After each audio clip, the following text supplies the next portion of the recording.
Sajith opposed from within for accepting Rajapaksa henchmen. SLFP-led alliance to go with Champika if Ranil doesn't contest. No place in government for Dayasiri.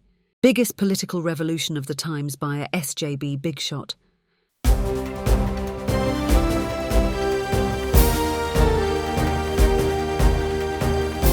The leader, දේශයට මග කියන ප්‍රවෘත්ති පෙළගැස්ම. Sajith opposed from within for accepting Rajapaksa henchmen. Opposition leader Sajith Premadasa faced allegations from the government that he evaded an invitation to form a government after the country's worst ever economic crisis was followed by political anarchy. He never explained his reasons. He came to Colombo on Tuesday with a slogan to expel the tyrannical government. All parties are preparing for a presidential election tipped to take place in about 8 months' time, and political crossovers are happening by the day. Yesterday, Gota's closest friend, former army chief Daya Ratnayake, joined the SJB. He has not only been appointed Sajith's senior advisor on state policies, but even promised the Maharagama electoral organiser position as well. A past student of Malayadeva College, Kurunagala, he joined the infantry regiment and played a key role in the war during a career spanning for more than 35 years. Branded a die-hard Rajapaksa loyalist, Daya held government positions such as the Ports Authority chairman and Industries Ministry secretary. Of late, he had been sidelined by Defence Secretary Kamal Gunaratne. Sajith's acceptance of him is a challenge not just for the Triforces collective of the NPP, but also for his own party's chairman, Field Marshal Fonseca. According to Sanaka Silva, Fonseca got to know about his joining the SJB from the SMS alerts.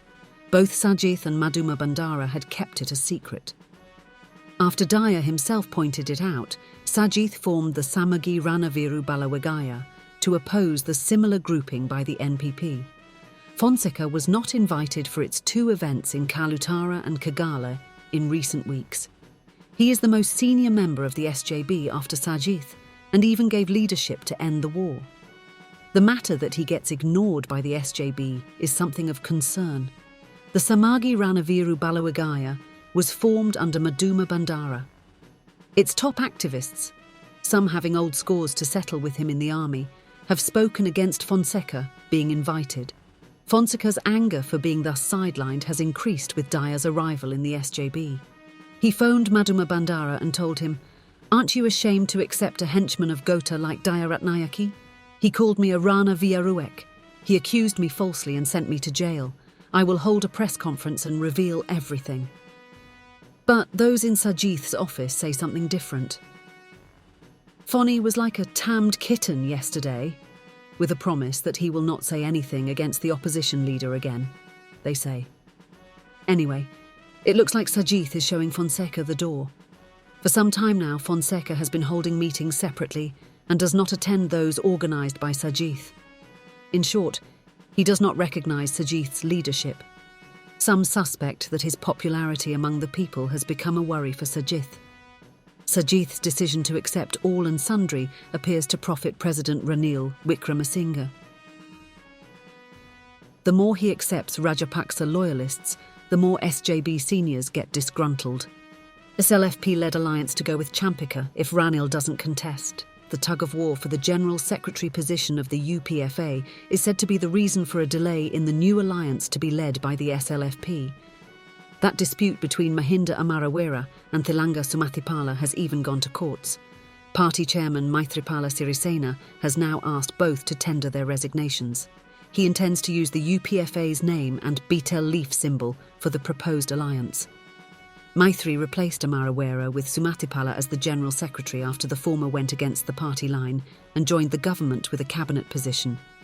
Amarawera has sought redress in courts, with the Elections Commission refusing to recognise either in the position. Both Sumatipala and Amarawera have now agreed to the appointment of a new General Secretary.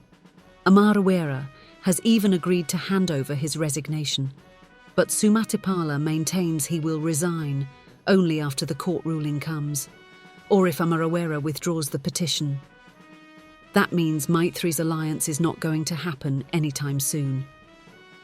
Amarawira accuses Sumatipala of planning to ally with Sajith and demands an alternative.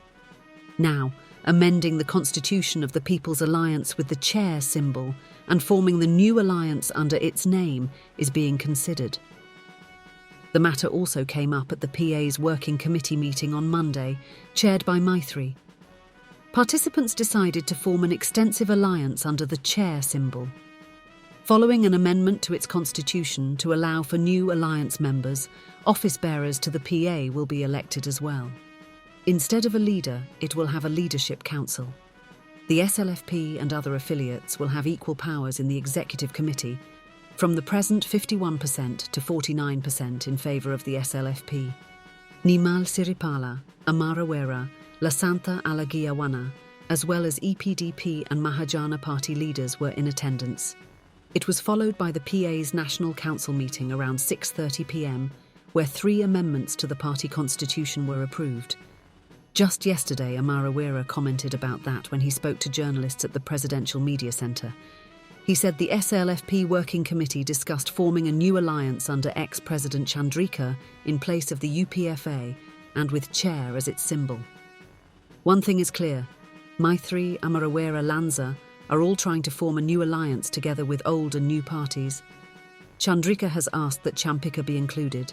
They are the ones who will comprise the Leadership Council. Already a decision has been taken to field Champika in the event Ranil decides not to contest. Does that mean this alliance will support Ranil if he is a candidate? Time will tell. No place in government for Dayasiri. There is talk that Dayasiri too is going to be a candidate after forming an alliance. He is yet to comment on that. His political positioning is something uncertain, but he has very few chances with the government. In the meantime, SLFP seniors are planning legal action against him. That might worsen the dispute between Dayasiri and the party. Political circles are surprised by the silence of SB Dissanayake nowadays, with rumours making rounds that he has met with Sajith. He is disappointed after not getting the sports ministry following Roshan Ranasinghe's ouster. At the same time, several cabinet ministers have reportedly held secret talks with the SJB. Powerful figures in other opposition parties too are thinking along the same line. Former SLFP organisers in Colombo are slated to join the SJB within days, with Gamini Tilakasiri leading the group. Biggest political revolution of the times by a SJB big shot. Several in the telephone party are getting invitations from a colleague to go in a separate way. It is unclear who the key figure is going to be, but claims have it to be the biggest political revolution of the time. Going by his past record, some even have come to believe him. He is none other than the undefeated former minister from the Kaluganga area. He is apt at political games, but many say his talk personifies a big gentleman in tie and coat. They say that this, in fact, is a game by that gentleman. Now, he sends out positive signals to the government. Very soon, it will be clear what he is up to. With new alliances and crossovers, the political map is changing all the time. It will not be easy for anyone this time, and every game in the book, and much more will be needed. That's it for today.